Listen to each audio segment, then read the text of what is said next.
ഞങ്ങൾ അപ്ലോഡ് ചെയ്യുന്ന വീഡിയോസ് നിങ്ങളിലെത്താൻ ഈ ചാനൽ ഇന്ന് തന്നെ സബ്സ്ക്രൈബ് ചെയ്യണം. അതോടൊപ്പം ബെല്ലൈക്കൺ പ്രസ് ചെയ്യാൻ മറക്കരുത്. വെള്ളിത്തിരയിലെ തന്റെ 50-ാം വാർഷികം ആഘോഷിക്കുന്ന വേളയിൽ ഹിറ്റ് ചിത്രമായ പടയപ്പയ്ക്ക് പിന്നാലെ അറിയപ്പെടാത്ത കഥകൾ പറഞ്ഞ് തമിഴ് സൂപ്പർ സ്റ്റാർ രജനികാന്ത്. അന്ന് ഐശ്വര്യ റോയി നീലാംബരി എന്ന കഥാപാത്രത്തെ അവതരിപ്പിക്കേണ്ടതായിരുന്നുവെന്നും അദ്ദേഹം പറഞ്ഞു. നീലാംബരി എന്ന കഥാപാത്രത്തെ ഐശ്വര്യ റോയി അവതരിപ്പിക്കണമെന്നാണ് ഞങ്ങൾ ആഗ്രഹിച്ചിരുന്നത്. അവരുമായി ബന്ധപ്പെടാൻ ഞങ്ങൾ ഒത്തിരി ബുദ്ധിമുട്ടി.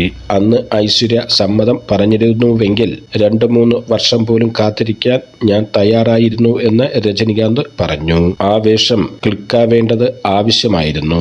പക്ഷേ ഐശ്വര്യയ്ക്ക് താല്പര്യമില്ലായിരുന്നു. ശ്രീദേവി, മാധുരി ദീക്ഷിത് തുടങ്ങിയ നിരവധി പേരെ നീലാംബരിയായി പരിഗണിച്ചിരുന്നു. പക്ഷേ നീലാംബരിയെ അവതരിപ്പിക്കാനുള്ള ശക്തിയുള്ള കണ്ണുകൾ നായികയ്ക്ക് വേണമായിരുന്നു.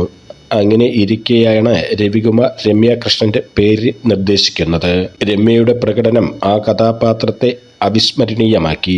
രജനികാന്ത് പറഞ്ഞു. ഞാൻ ഹൃദയത്തോട് ചേർത്തു നിർത്തിയ ചിത്രമായിരുന്നു പടയപ്പയെന്നും അദ്ദേഹം പറഞ്ഞു. പടയപ്പ എന്ന പേര് നിർദ്ദേശിച്ചത് ഞാനായിരുന്നുവെന്നും എന്നാൽ KS രവികുമാറിന് അത് തൃപ്തികരമായിരുന്നില്ല.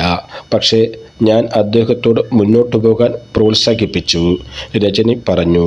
70 ദിവസം കൊണ്ടാണ് ചിത്രം പൂർത്തീകരിച്ചതെന്നും അദ്ദേഹം പറഞ്ഞു. 1999-ലാണ് KS രവികുമാർ സംവിധാനം ചെയ്ത് രജനികാന്ത് നിർമ്മിച്ച പടയപ്പ റിലീസായത്.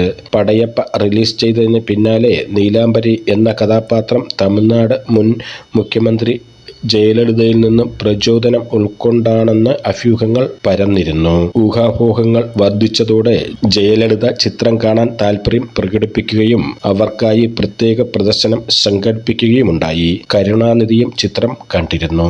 1975-ൽ അപൂർവരാഗങ്ങൾ എന്ന ചിത്രത്തിലൂടെയാണ് രജനികാന്ത് വെള്ളിത്തിരയിൽ അരങ്ങേറ്റം കുറിക്കുന്നത്.